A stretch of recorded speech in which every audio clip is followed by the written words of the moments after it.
Just to confirm, you'd like to call Tracy?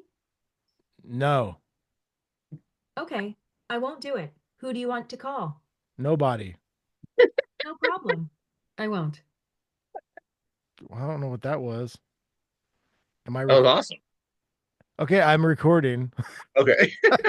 I'm gonna leave that on there too. I see my assistant on my phone. I won't say the name. Your mic. It's not working. What about now? Yep. I will have to edit this probably. Yeah, Oh, yeah, that's awesome. I won't say the assistant on my phone's name because then she will want to talk to me a little bit more. But we were supposed to have a guest. The guest had to reschedule, so Dally and I now for episode number 5 of Vinyl Destination. We're just gonna chat a little bit. And Dally, it's good to see you, man. I know we've been You talking a too. little bit before this, Yep. but you were just regaling me with your first ever visit to the Punk Rock Museum in Vegas. So I'd love to know about it, man. Let's that's a place I've not been yet and I really want to go. So I mean, it was really cool because I had not I gone over to Vegas that week, but last weekend not for that. I got asked to record drum tracks, and I did it, and I got done in like 5 hours. I was what stoked. was the band you were recording for?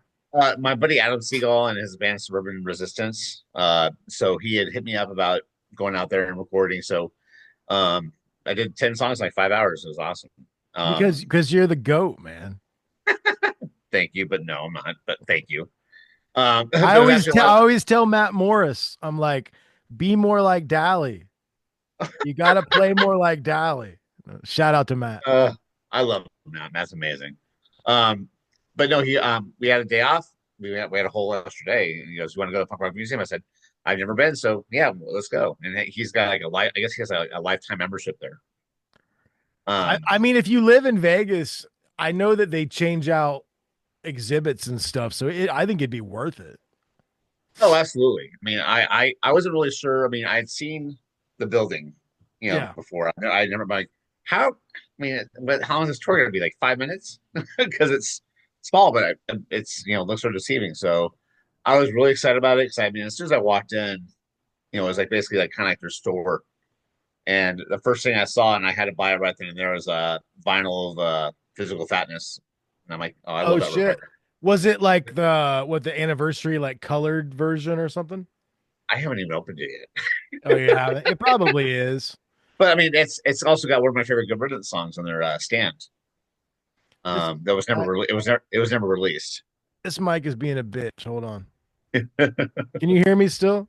Yeah, Okay, cool. I think I need to tighten it or something. I don't know what's going on. Okay. yeah. So I mean, one of my favorite GR songs, Good Riddance, I mean, stand is like it's unreleased and it's badass, like quick 1 minute 45 second song. So I was excited about walking in there. So I mean, it really takes you from the beginning.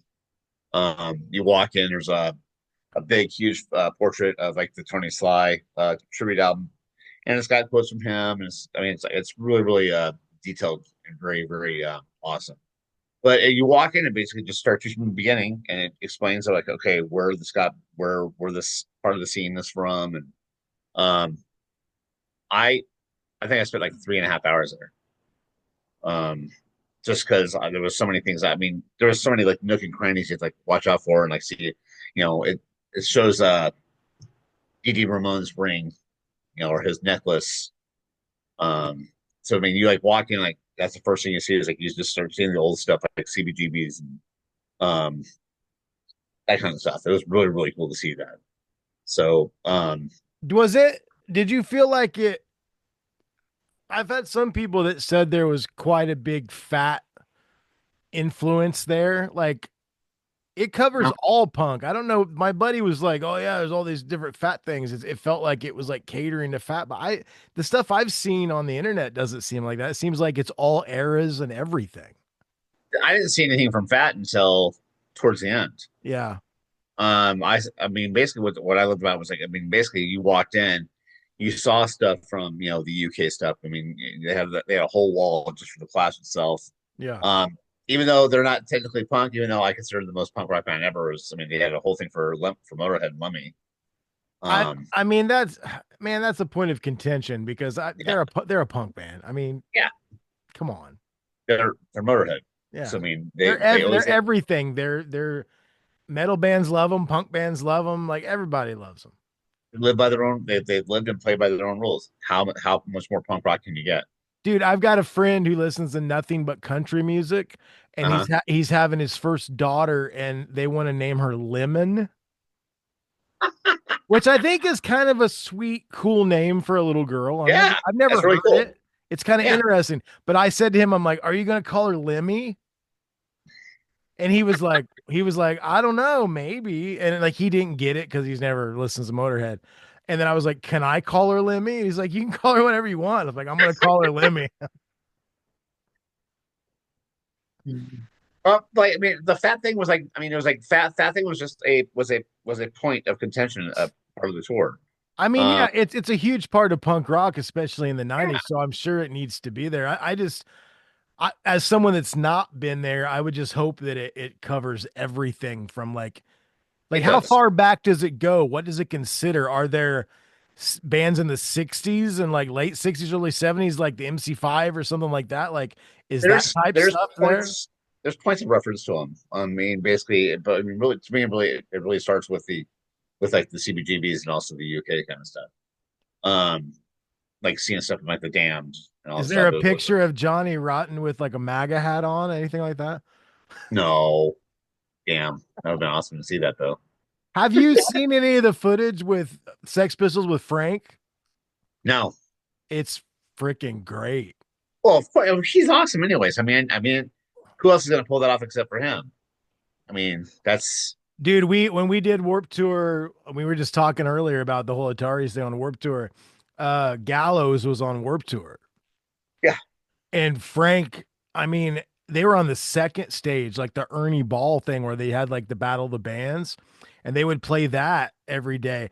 And dude, Frank would be out in the crowd. There'd be a circle pit, like what Jason did in Canada yeah, with like the circle pit around the singer. oh yeah, Like that guy is the quintessential front man, and for him to get to like not only he's British, he's from there, yeah, but the fact that he gets to go out with the Sex Pistols and sing those songs, yeah. you couldn't. It's perfect, man. Well, I saw Frank with his band After Gallows, The Rattlesnakes or whatever. Rattlesnake, yeah, and we were playing Resurrection Fest in Spain, and Okay.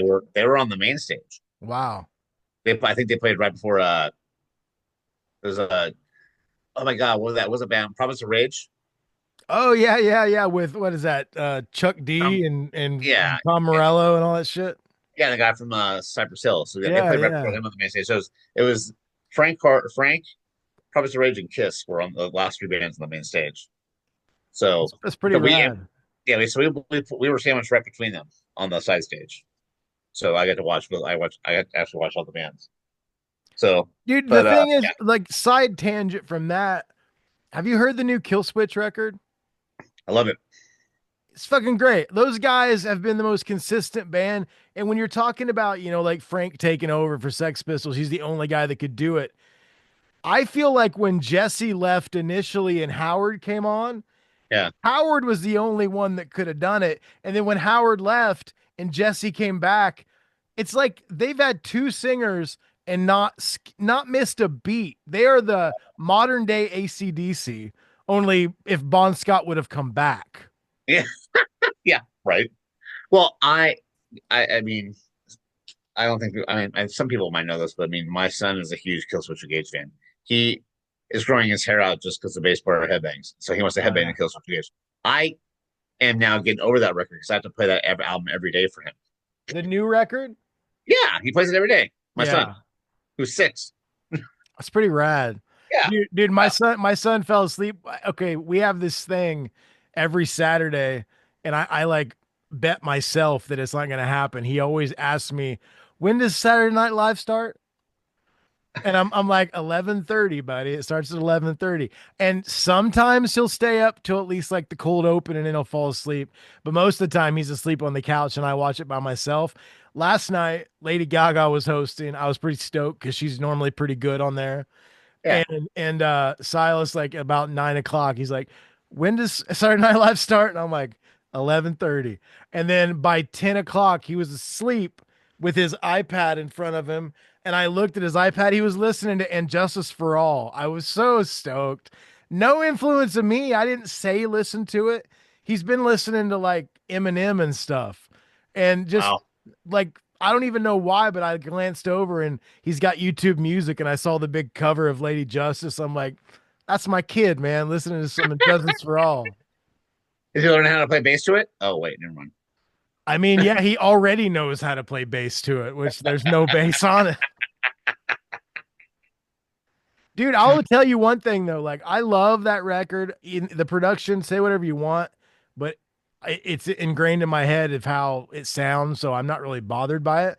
But there Yeah. was a few years back where they had the stems available online from like Guitar Hero, and that Yep. guy remixed it with Jason's actual tracks. And Justice for Jason. Pretty killer with the bass on there, man. That was Oh my great. God, yeah. I mean, it's insane.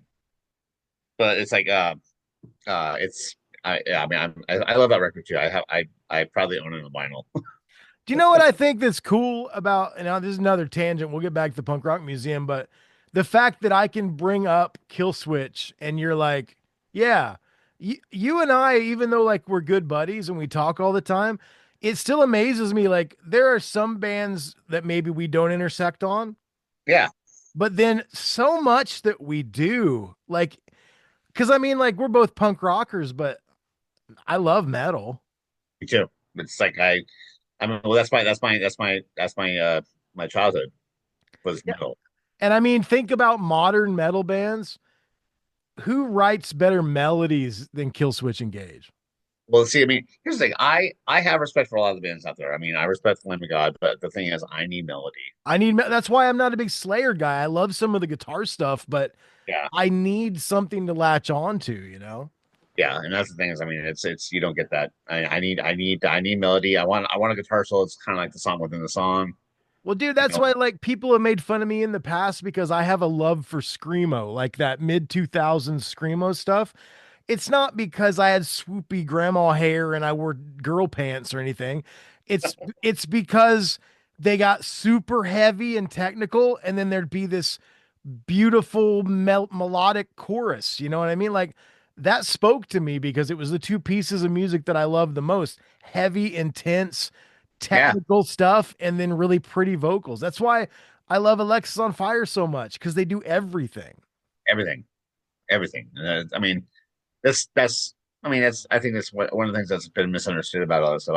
I mean, I at that time I didn't get into that stuff because I mean, at that point I was so uh into like say like Sprung Out and Sound Oblivion and all that Yeah. stuff. I was like, I mean, which I heard which Rob and they just remastered or remixed with Kyle Black. I saw that Instagram post where they were in the studio with Kyle. Yeah, That's gonna be rad. Jo- That's gonna be rad, man. I'm so stoked to enjoy. Rob told me that um they are adding a song to it that was recorded during that time, They but finished it, yeah. apparently it's going to throw a lot of people off because it's not a strung out kind of song. That's Well, why hey, I was like, I'm gonna tell you right now. I don't know if I can send these to you, so we need to talk to Jake, who was our last guest. yes, But Jake and I the other day, Jake's trying to get his shout out to Jake. And if anybody hears this and wants to take lessons, hit me up and I'll get you in contact with him or hit Jake up. Since I teach guitar full time, I've got like 60 students a week, and he hit me up. He's like, "Hey man, I know how in depth you are with this guitar teaching thing. I want to try to get that going and I want to teach people and kind of have that as like a side gig. Can you help me with the promotion and what I need to do and how yeah, how do I set it up?" So we've been ever since he was on the show, we've been texting and calling each other like nonstop because I'm trying to help him get that off the ground. And on a whim the other night, he just sent me like four strung out demos that he wrote that never saw the light of day. And wow, they are sick, dude. Like they are. oh, dude, yeah, I said, "Can I have these for fire sale?" I said, "You can have credit. I'll give you whatever. Like, let me put my stamp on them." He's like, "Oh, I don't know about that," but they're so rad. Like, if you want to, he should send them to you because they're rad, man. That's, I mean, the weird thing is, I mean, I've been in touch with Jake forever. I mean, from the first time we met, he's just been really just a sweet dude. Best dude And ever, now, man. now it's funny because he's kind of new to the whole social media thing. Yeah. Like he's on Instagram now, and so it's weird because like every post I post, he will comment. Yeah, Like, he's saying shit on mine too. It's great. yeah, I love that guy. But no, he Um, that was the thing. Like he said, where do you get most of your students? And I said, well, I get, I used to just be like more of a local thing where I do students because I worked at a store here in Indiana, yeah. and they would get me students, and my pedigree or whatever from bands I played in, it would help me once in a while, and I would get someone from Seattle or someone from another country that wanted to do like a Zoom lesson. But what I've been doing lately is like to fill up my spots that I don't have filled up with like actual in-person people here in town is I'll go on the punk rock groups on Facebook and I'll say like, hey, I'm a when I'm not doing fire sale or whatever, I also teach guitar. If anybody needs any help, let's do some lessons. And I've gotten a lot of people interested that way. And I said, dude, you have way more of a name than I do. So I said, do you have a Facebook? He's like, I don't have a Facebook. Yeah. And I went on there and I found a fake profile of his that is posting all of the promo stuff for me first, and they're friends with Rob and a bunch of other people. And he's like, that is not me. So like I reported it and shit. But I Oh told yeah. him, I said, dude, get on Facebook, join some groups. Your schedule will fill up way quicker than mine does. Crazy. No, Jake Kiley, I will say, I mean, it's the best way to compare him as a person. He's like the Tom Hanks of punk rock. If he doesn't like you, there's something wrong with you. Yeah. Um, he might be one of the nicest guys I've ever met in my life, and I love him. I mean, dude's just he's a fucking shredder, sweetest guy. I mean, you could like sit there and I have a video of us on my phone, um, and both of our ladies are we're at the Pulley studio. Pulley had a studio like where they have beds and everything. So like we went after a show and we were all hanging out. We were kind of just karaoke, and I have a video of me and Jake, not sober, um, karaoke. You can't stop rock and roll by Twisted Sister. There you go, man. I'll send it to you just for you though. But I I won't, can't. I won't post it on the socials or anything. That's the thing. It's funny. Like, Riddle will send me cool stuff on it off his phone or whatever. And sometimes when like a day goes by and we haven't made like a post, I'll just like there was a picture of him and Baby Spice from back in like in the late 90s Oh when my God. Yeah. No Use or somebody, they played some show and she was there, and like there was a picture of him and Tom DeLonge from Blink. And so like once in a while I've got this treasure trove of weird things that Riddles sent me, and I'll just post it and I'll call him Uncle Matt. Like, Uncle Matt says you should go stream Fire Sale. And he's like, man, I'm worried about sending you stuff because I know it's gonna end up on the Fire Sale like IG. Well, when he was in implants, he would just post stuff randomly. So I mean, Yeah. it's okay. I never post anything like embarrassing. Yeah. I would like to have a picture with Baby Spice. She was always my favorite. Oh yeah, definitely. She's actually gotten cuter. Is like I time goes. know. It's crazy, She's man. she's aged like a very fine wine. So Yes. Unlike myself. No, I had this new student the other day, and she is in college here at Ball State University where I live in Muncie. And she sat down and I was like showing her how to tune her guitar and everything. She's never played before. And somehow we got on this topic. She was telling me, "Oh yeah, I'm a junior at Ball State, blah blah blah." And she's like, "How old are you?" And I'm like, "How old do you think I am?" And oh no. she's like, "I don't know, like late 40s." And I said, "I'm in my mid 40s." Not quite late 40s yet. Oh my God. But I've also had people that thought I was like in my late 30s. So there you go. It's the fucking white in my beard, I think. It's so white. You got It's it always too. You know it. yeah. Oh yeah. Totally. Okay, so let's get back. I love Tangent City is what we'll call this episode. But Punk Rock Museum. So you go in there. What stood out to you? Was there like did you get to go in that jam room where they have like I know they've got Mike Herrera's bass and they've got like Fatty's bass and Well, that's another room. I mean, okay. so I was. we got there right when pretty much it opened because we were gonna go to a hockey game after that. Golden Knights were playing, so we had a 5 o'clock game time. So I was bummed because I actually wanted to kind of like meet Jennifer Finch because she was from L7. She was giving tours that day, but it wasn't until 3 o'clock, so like we were not gonna get there and talk to her in time. But because I mean, L7 is just they're L7, so Yeah. um, I think they share a tour bus on one of the first Warp tours with no use. I remember Matt I telling think me about so. that shit. Yeah. I think so. Yeah. I mean that they were. I mean, I remember watching them. They were. I remember Pretend We're Dead was like got premiered on Headbangers Ball back in the day. Dude, And I love that song so much. That band's great. oh, fantastic. Yeah. So the one thing I learned is I found this out after at the Punk Rock Museum, not from her, but from my buddy Adam.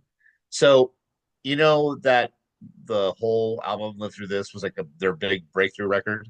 So their bass player dies. She's on the first video from This World. And then the third single, which was Violet, it shows her replacement. So there's a girl in the second video. I'm like, so who's this girl? Because she didn't replace her at all, but they needed somebody to play bass and be in the video. So that's Jennifer Finch. When she was not in the band, she was just doing a favor for Courtney. I'm like, That's oh, that's pretty rad. that's okay. Put that in my little Rolodex now. Um, well, You and I both have, I think we're so similar in that we have so much information that no one else would care about oh, totally. in our minds. But that's why we connect so well because like you'll say some weird obscure fact about a band that maybe 4 people know about and I'll go like, and then this happened. Like we that's why we make a good team, man. Absolutely. Um, there's a few standouts. I mean, the main standout for my first standout for me was RKO. I mean, it wasn't a huge thing, but it was just like one thing right like down like this. And it Yeah. was Lil Joe's bass. Um, there was Celis, there was like the vinyl cover for Rock and Roll Nightmare. Um, just I just sat there and was like going, this is one of the greatest bands of all time. I was like looking up and down, I was like blown away by it. Do you feel like Um, as a drummer, you pay more attention to the rhythm section of a band? I do, but also I mean I'm a huge guitar fan too. I mean, it's like I think, and this is like later RKL, but I think Beautiful Feeling Part 3. This is Chris Rest who did the solo. I think I told Chris this too. Said I think I put that in my top 10 guitar solos of all time. Yeah. I love a good guitar solo, and especially when it takes you on a journey like he does, because he just is that good of a guitar player. Well, I like his stuff, and I think the thing that speaks to me a lot about some of the punk rock solos like that is that it's okay to have a little shreddiness, but it's got to have, like we talked earlier, a melody. It's got to have something that grabs you. Yeah, I'm not the biggest Slash fan in the world, but the thing that I love about Slash's solos is you can sing them. he's talking. This is the guitar.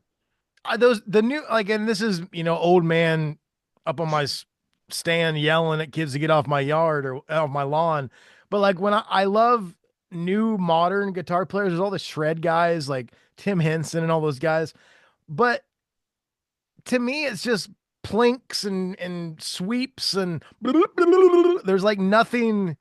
There has to be something there that's almost like a hook to me. I get there. I forgot. I can't remember who this is, and I know it's from a '70s band, and but they're talking about a guitar player that took over for them, and he goes, and honestly, it described how I feel about guitar players and very easily. He goes, they were trying to show how flexible my fingers are, and that goes, that's not what it's about for me. For me, it's about melody and punch. Because I'd rather hear a simple eight chord that cracks your ribs than a bunch of notes that sounds like an angry beat, which is so true. I mean, yes, it's impressive, but I mean, how long can you really keep my attention with that? Well, let's take it back to something you and I both love. I mean, I talk about Metallica more than any other band because that's kind of what got me going before the punk rock, before anything. Yeah. If you listen to Kirk Hammett up until like Death Magnetic, or maybe even past that, there was a point where he stopped composing solos Okay. and he just started. I mean, because like a perfect example, I know you've seen the video of Bob Rock like producing and coaching him through the Unforgiven solo. Yeah. Oh yeah. where he's like, that's not good enough. Do this. That's not good enough. Do this. Yeah. And that's a perfect example. That solo is beautiful. Even the shreddy parts make sense and it's great. I'm not saying anything bad about his playing on some of the newer records, but you can definitely on what I can't even fucking remember. I can't even remember the name of the fucking not the yeah, okay, the brand new record, 72 Seasons. Yeah. 72 seasons. Yeah. He's starting to get back a little bit more. Oh, Hardwired was the one where it was just like Oh yeah. plug in and tell me what key it is and whatever. But Yeah. on the new one, 72 Seasons, it's still kind of like that, but he's starting to compose a little bit more like he used to. And that's the reason that, that's the reason I loved Kirk Hammett back in the day. Like this, the solo to Fade to Black or the solo to any, you can sing those solos that they're like a Yep. vocal part. Yep. And that's why Wait, there, some of the punk rock stuff that isn't just mindless blues soloing like back in the day, like the old school stuff, the stuff like the Strung Out and a lot of the 90s Fat Records and even RKL, that type of stuff, the solos seem like they were playing fast and they were playing aggressive, but there was a melody there. There was something to hold on to. yeah. Oh, I mean, and the thing is, I mean, it's cool to do a shred if it's like this quick, like say like Yeah. for like Stoke of the Neighbors, that is like a literally 5 second part. Okay, yeah, Like shred, transitioning into something that has more meat. yeah, shred, do it, do something that's gonna make you, oh shit, what's gonna happen next? I Yeah. love that. But I mean, it's like, I mean, yeah, like Arc, I mean, that's the thing I love about I always loved about that band is like it's always been top tier musicians, and sometimes RKL is not for everybody. I mean, my wife, the first when they reunited last year, um, I said, yeah, I'm gonna go see RKL. Just have fun. Usually she'll want to come with me. Have fun. I'm like, oh, so you don't want to go? Okay, got it. I tell you, I came to them a little bit later because when I was young and I got into all the like West Coast kind of punk stuff, Yeah, they were already kind of over. yeah, But then like through the years hearing the name a million times and hearing them on comps and then when they got back together, I was so stoked because yeah, we I have a kind of a connection, not personally really, but Joe is really, really close with Matt Morris, my drummer in Fire Sale, and his cousin Tanner, who like paints the bases for him and yep. painted Riddle's bass with our album, like Well, also he did stuff for yeah, Dave yeah, Arnold. yeah, yeah. Yeah, He did stuff for Dave. So like through like, 6 degrees of separation, I feel like I know Joe. I've met Joe. We're just not tight, but he's tight with guys I'm tight with. So he's a sweetheart. I love that guy. He's amazing. Like just for the first time I saw him, that was the cool thing on it too. Was the big poster for the Epitaph Summer Nationals in '94, which I was there, and just I remember seeing that's there was that one the last day there, which No Effects headlined, and Bad Religion played as a surprise band, but No Effects. I mean, I remember going seeing SNFU and RKL opening up for that playing before them. That's gonna be very hard to follow. And this is SNFU in '94. This is this is I, RKL right before Richard Harass came out. So it's like these are bands trying to like prove something, and boy did they. I always wanted to know. I want to know your take, not as far as like back in the day when Bad Religion opened for Blink on that tour. Yeah, New American tour. Yeah, like I'm not saying like I get it. Blink's bigger. Like you're not gonna Blink's not gonna open for Bad Religion, and I know how much Blink 182 loves and respects Bad Religion, and that's why they asked them to do that. But man, at that point, like when I went and saw Blink on their reunion tour this past summer, they killed it. Like, and there weren't any tracks or anything. They were just really good. Like Tom has put the work in. Travis is always killer. They were just really good. But I remember seeing videos of stuff back in the day, like during that tour where they had Bad Religion open, and it's like you're gonna do that to yourself. You're gonna follow Bad Religion. Yeah, Like don't you want to look good? You want to you don't want to have shitty bands open up, but you want to have bands you can hang with. And nowadays, I think they could hang with them. But back then, I remember how they sounded live. And no offense if Tom or anybody ever listens to this, but I wasn't up in arms about Bad Religion's opening. Yeah, of course, because Bad Religion doesn't have a diamond album. Like that's Yeah, why. But yeah. it's like Bad Religion, I've never seen them not sound amazing. Well, that was, I mean, they were when that album came out. I mean, I I hadn't really cared for their previous two records, Great Race and No Substance, and so I wasn't even really a fan of New America. But I bought it because it was still Bad Religion. Yeah. Um, but I bought tickets that for they were playing the Glass House, and then they canceled it because they went on tour with Blink, and I said, well, I'm not gonna go see Blink. And I mean, like I said, I've never been a Blink fan. I've been hit and miss with Blink. There were times back in the day meeting those guys where they were Yeah, always super, super nice. And so it was that thing of like, they're fine. They write catchy songs that are somewhat punky and poppy. They weren't something I would put on, but I will tell you, man, I got guest listed and took my kid to see him last summer, and I had so much fun. well, there you go. Yeah, It was great, and like Pierce the Veil played, and they were awesome too. And like they're badass. Yeah, I don't know, man. I was never against them. I just always thought, oh, they're just people that they love all the bands I love, but they're coming from a different place in their writing. yeah. I mean, like I said, I mean, I need to connect with bands melody wise, and I Yeah. just never. Or, I'm sorry, not melody, lyrically wise, and Yeah. I've never. That's one thing I'll just never connect. Is You, it's just you, you don't realize though when you're a fan of punk rock, like I didn't really think that I would know I knew every song they fucking played, even the album cuts. I don't know how. yeah, Like of course I know the big hit songs that were everywhere, but like they played a couple songs that I shouldn't know, and for some reason I knew the choruses and I knew the lyrics. Like it just seeps in through years yeah. of listening to punk bands. Like how now I'm a Blink fan. I don't know how that happened, but Well, I mean, like I said, I mean, it's like I said, to each their own, all that stuff. As far as yeah. it's sometimes you get into it, sometimes you just don't. I think they did a lot for the genre though. I think there's a lot of No, I mean, bands they out there definitely that brought. I think they luckily they kept the punk flag going when punk was kind of dying out in like 99, 2000. because I feel And like, with the Green Day Offspring thing when it all broke in the mid 90s, 94, yeah. I feel like when Blink finally hit, I don't really feel like they went anywhere. You know how like Green Day has always been around, but they had peaks and valleys, right? Mhm. And Offspring has always been around, but they've had peaks and valleys. I feel like Blink got big and then Blink stayed big. Yeah, well, I mean, and also, I mean, there's, I mean, I was shocked that they got back together, to be honest. I like the stuff they did with Skiba. I thought it was great. And so that was the thing too. Is, I mean, they they stayed. I mean, yeah, they were one of the three bands that stayed on top of the echelon. Where Offspring has had like this. I mean, it was like Offspring was like the every other record. Yeah. It was big.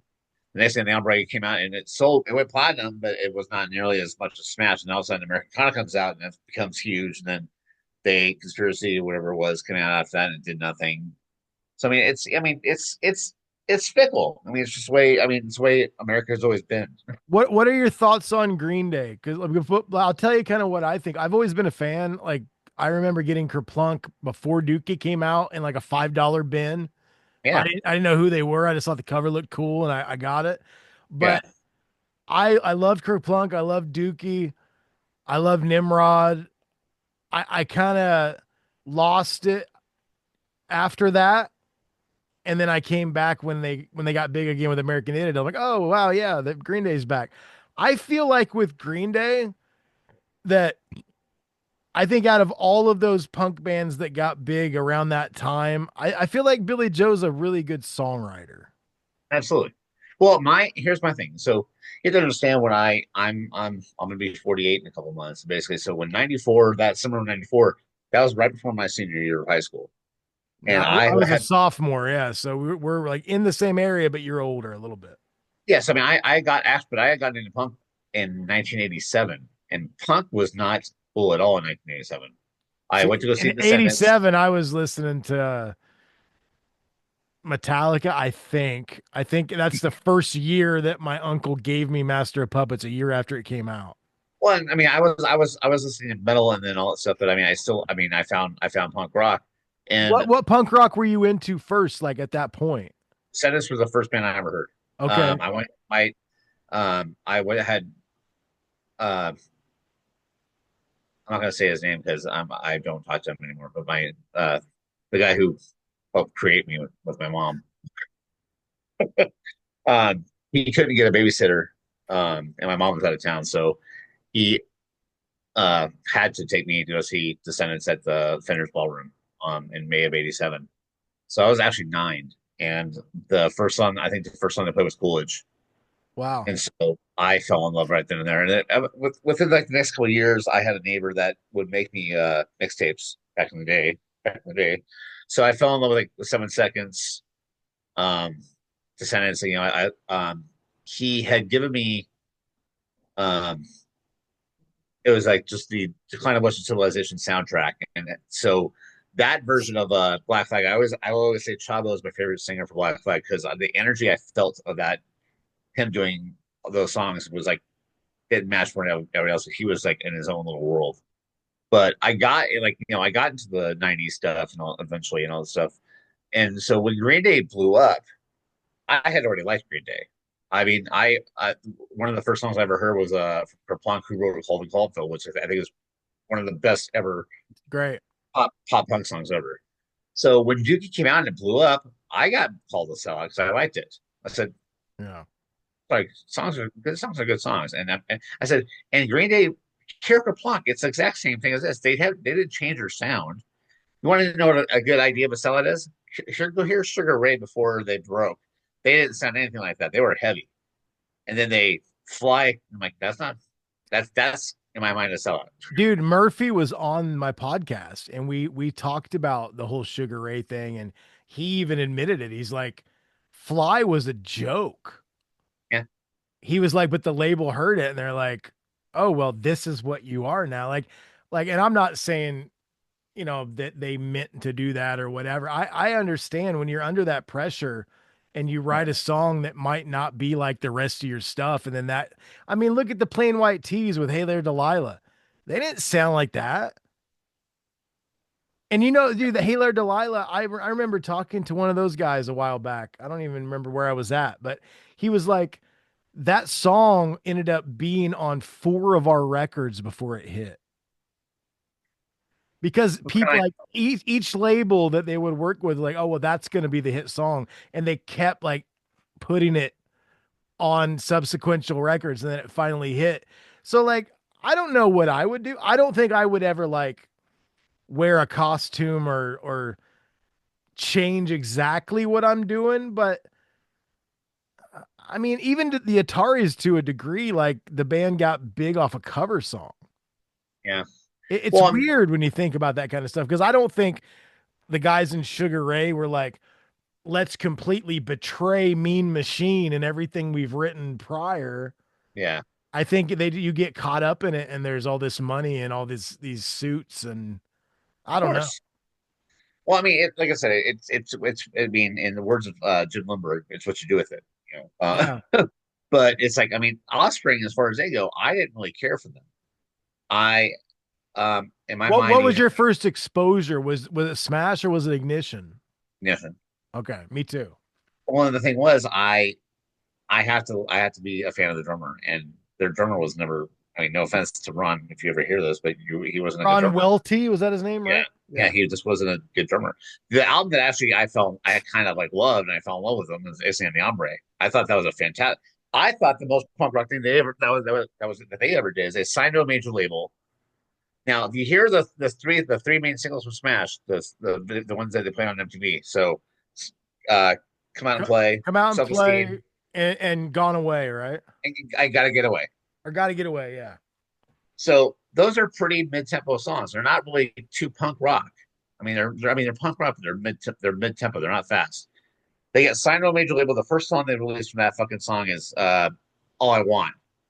Like that was the most punk rock thing. So that was like one of the faster songs I've ever heard. Yeah.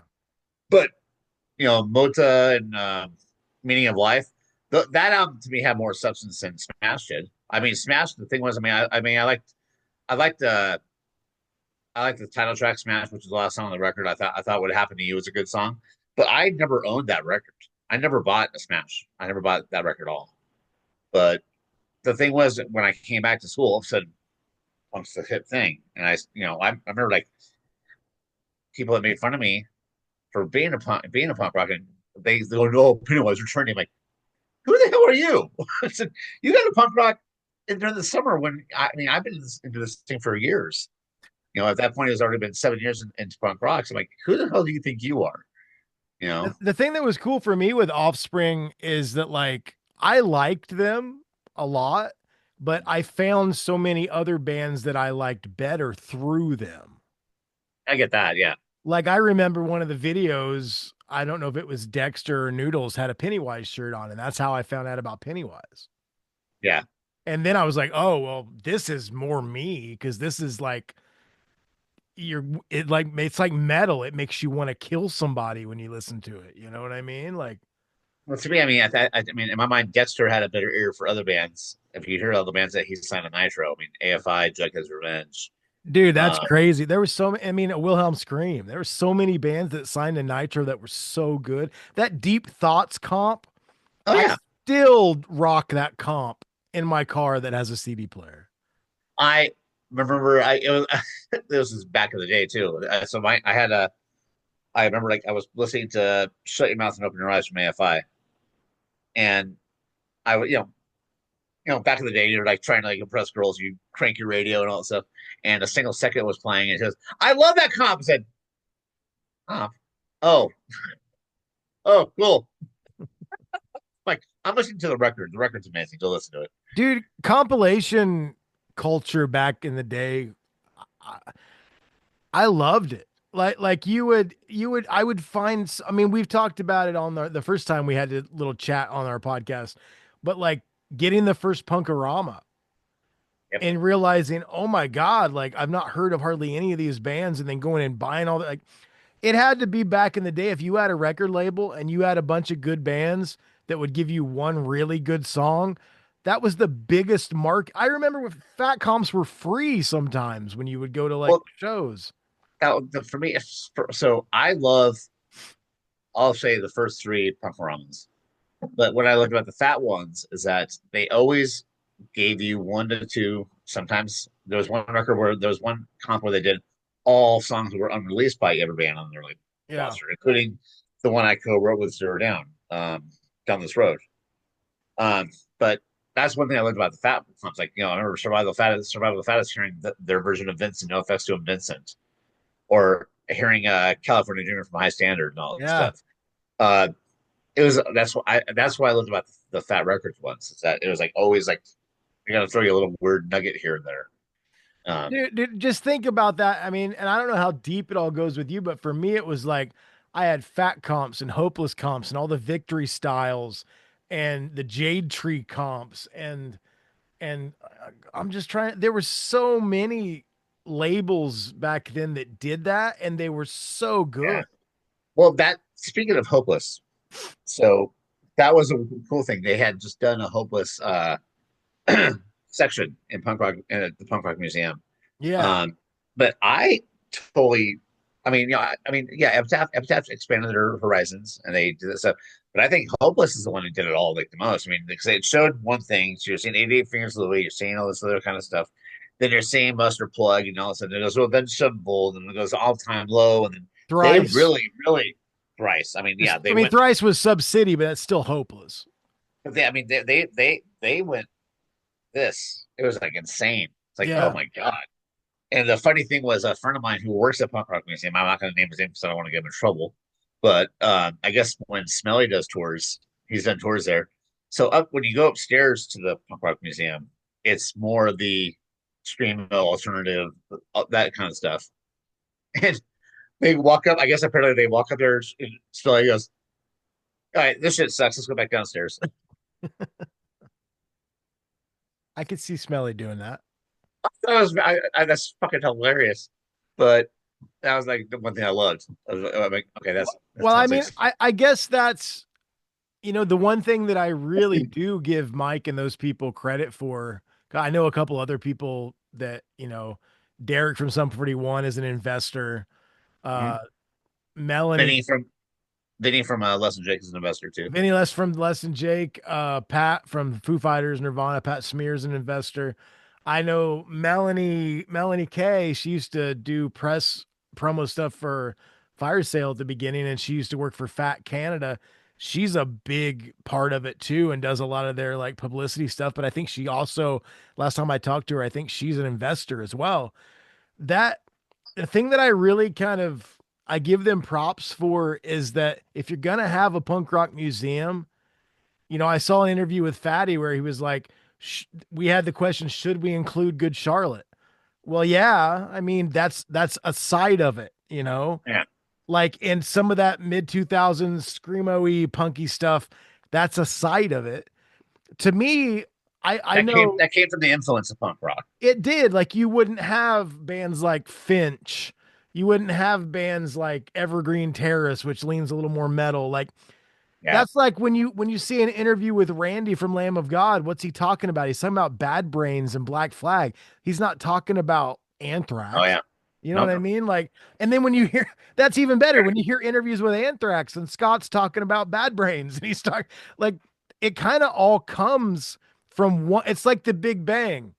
You got this Yeah. little thing, which would be punk rock's influence, and then, Well, I mean, they you've got they even have like screamo and emo, and you've got Midwest emo, and you've got math, and you've got you know everything kind of.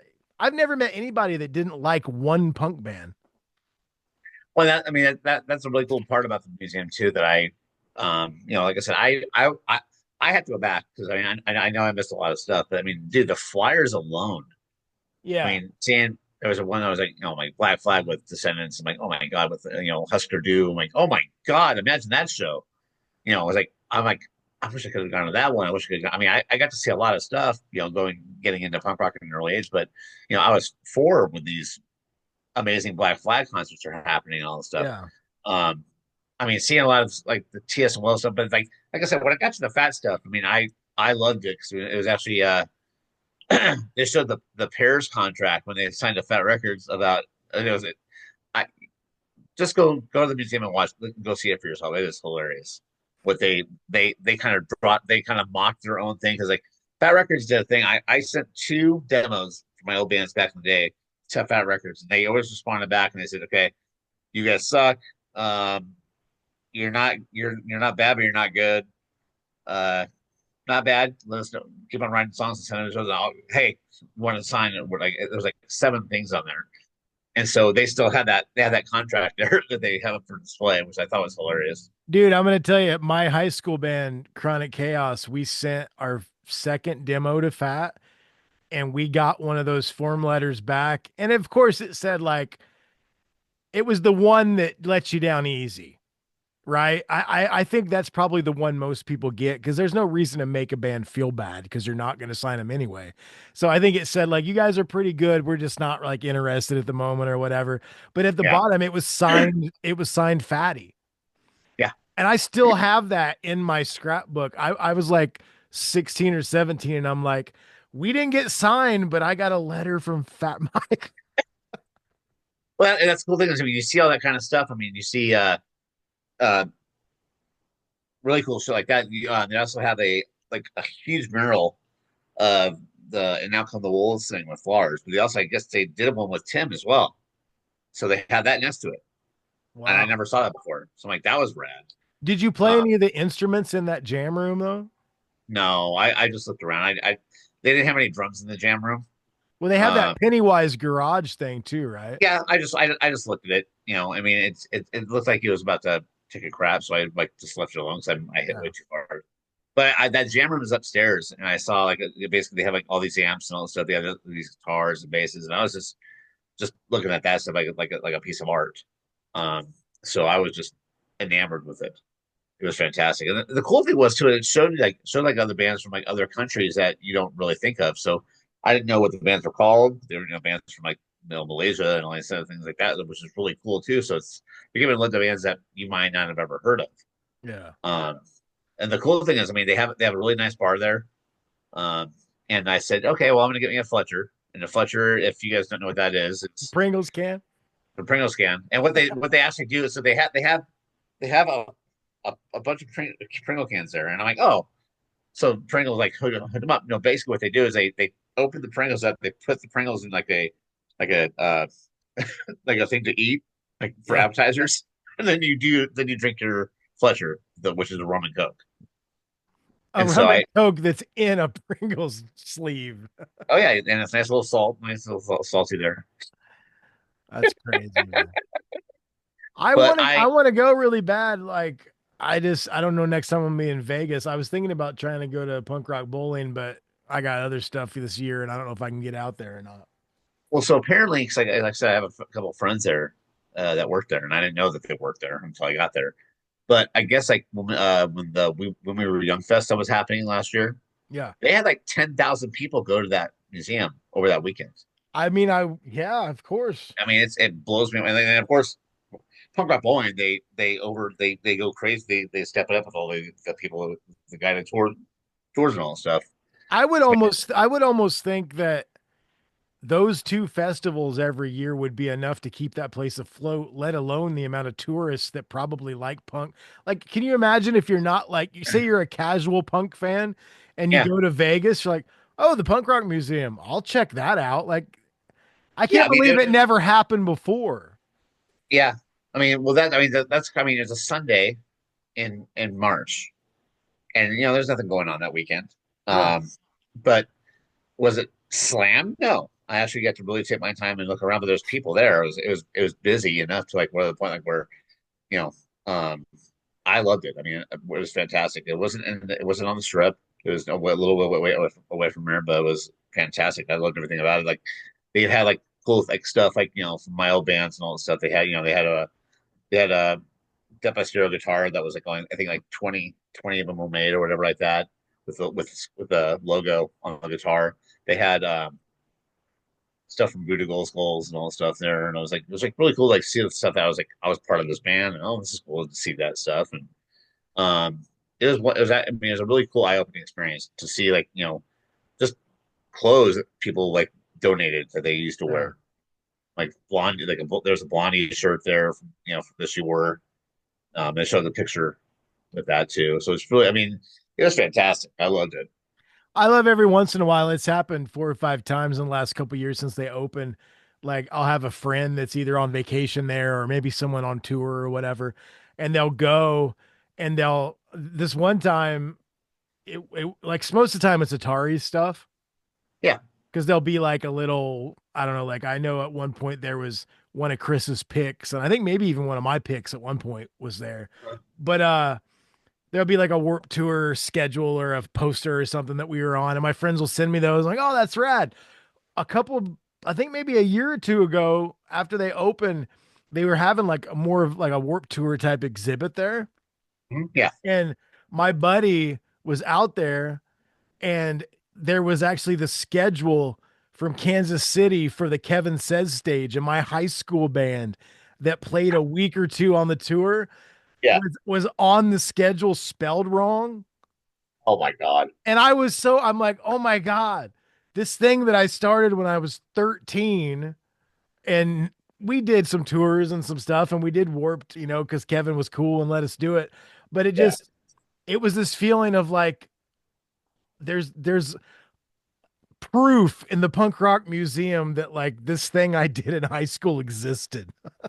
Oh, absolutely. Yeah. I mean, I saw that too. There was three different Warped Tours in years that they did, but they had the entire schedule up.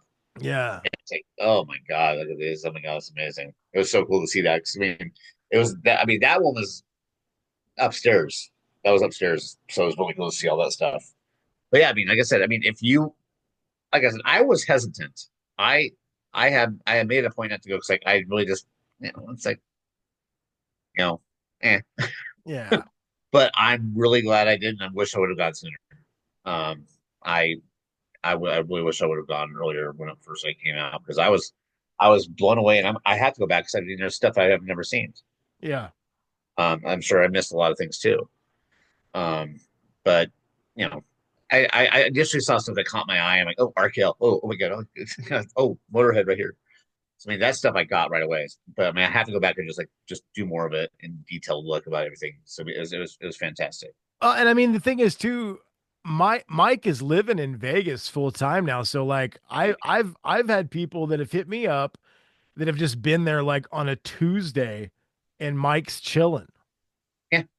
That would be so weird. Like if you go to like a guided tour, I would understand like, oh, all these people are here. But you just like walk in the punk rock museum on a Wednesday morning and Mike's just sitting there. Yeah. I mean, he wasn't there that day. I mean, they were doing something special that Mike was gonna be a part of the next day.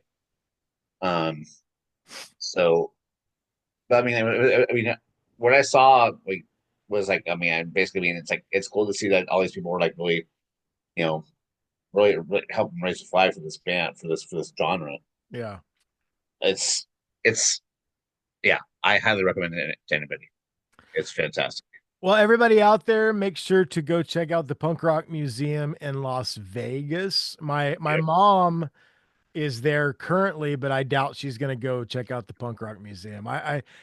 She was asking me because actually it's funny they got there last night and she hit me up when they got to the Luxor where they're staying and she's like, "What stuff should I do other than gambling?" And I'm like, "Well, you know, you've got the neon sign graveyard, and you've got this and this." And I was telling her about going to Fremont Street and doing the old school stuff.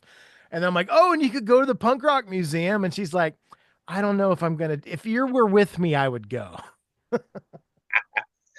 Quick thing, real quick, Luxor. I can never stay there again, and it's not because I'm banned or anything, but the way that it's built, especially inside like the pyramid, Yeah, um, if you walk out of your room and you trip, you will fall to your death. maybe my mom So won't be coming back from Vegas then. I, well, it was like me and 8 friends in one room, and we were not sober the entire time. So we actually uh devised a foolproof plan of being there, and we'd crawl out of the door just so we didn't fall to our deaths. So yeah, just I'm throw it in glad. there. I'm glad you didn't fall to your death. The only thing I know about the Luxor, I've never stayed there, Yeah. but I just remember Chris Angel levitating over the Luxor. Do you remember that bullshit? Oh yeah, yeah. I remember that. Okay, so here's the deal. Today was going to be a guest. The guest had to reschedule, so Dal and I were talking about the museum.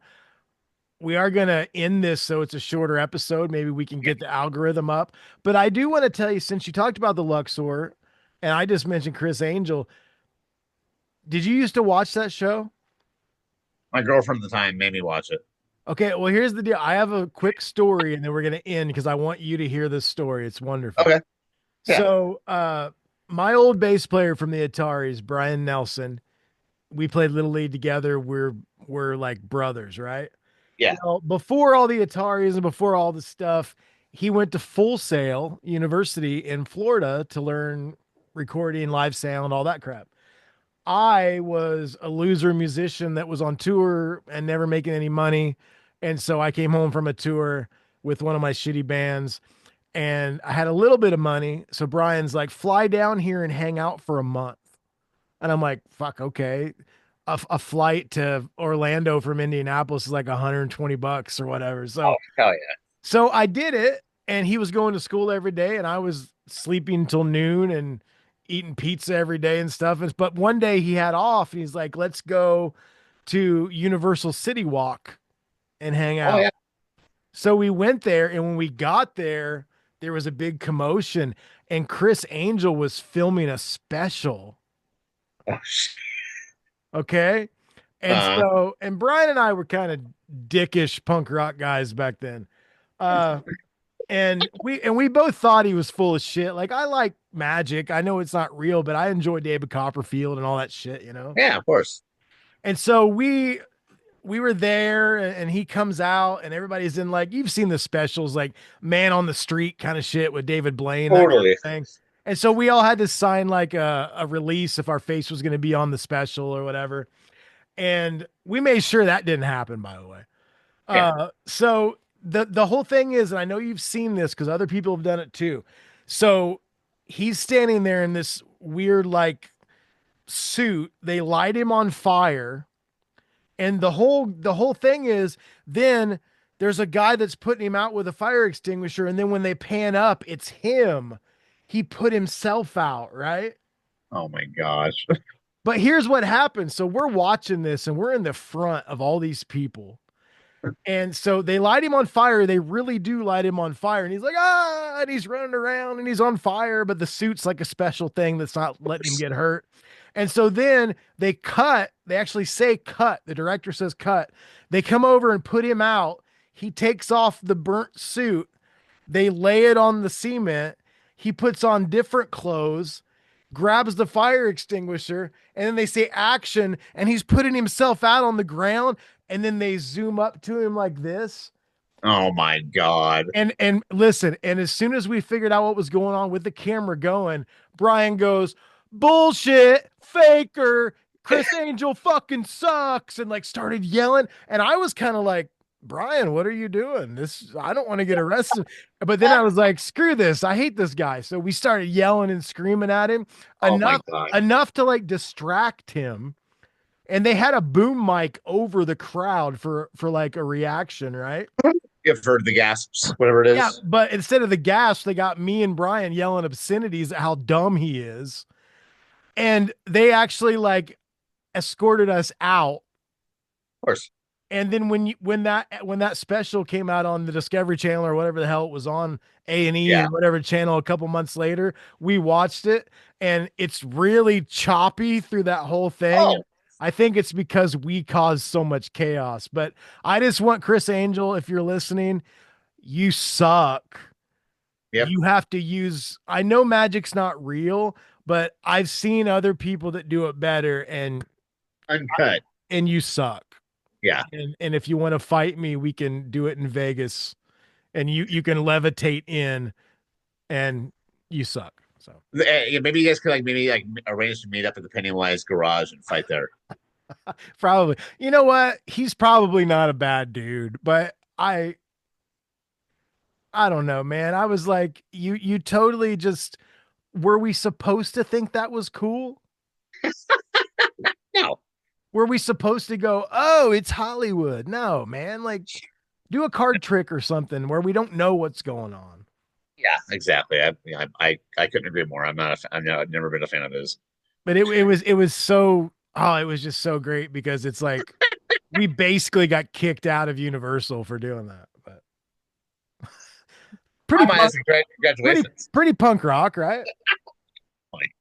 Okay, well, Dally, I love you, man. We will Me too. get our guests we were supposed to have rescheduled. Yes. And this will just be a fun little thing. I like doing these once in a while, just shooting the shit, like keeping the channel going. Yep. And I agree. I can't make any announcements, but Dally and I might be hanging out in front of a castle next summer.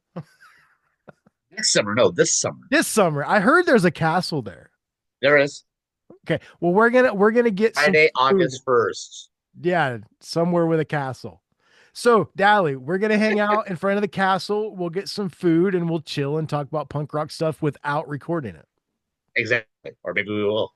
Cool. Well, Dally, I love you. People out there listening and watching, thank you. The response to the new show has been really, really cool. We have great guests coming up that we think you're going to like, and other little surprises and stuff. I also put out a new episode recently of that one time on tour with Derek and Lindsay from Derek and Lindsay Creative Productions. They did our video. I know you've met them. I think, did you talk on their documentary about when we were up in Canada too?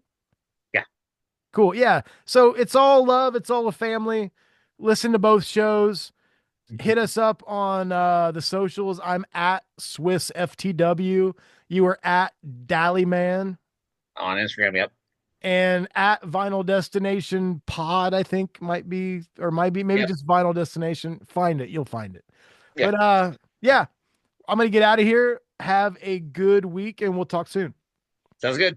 Cool. Peace out. Hey.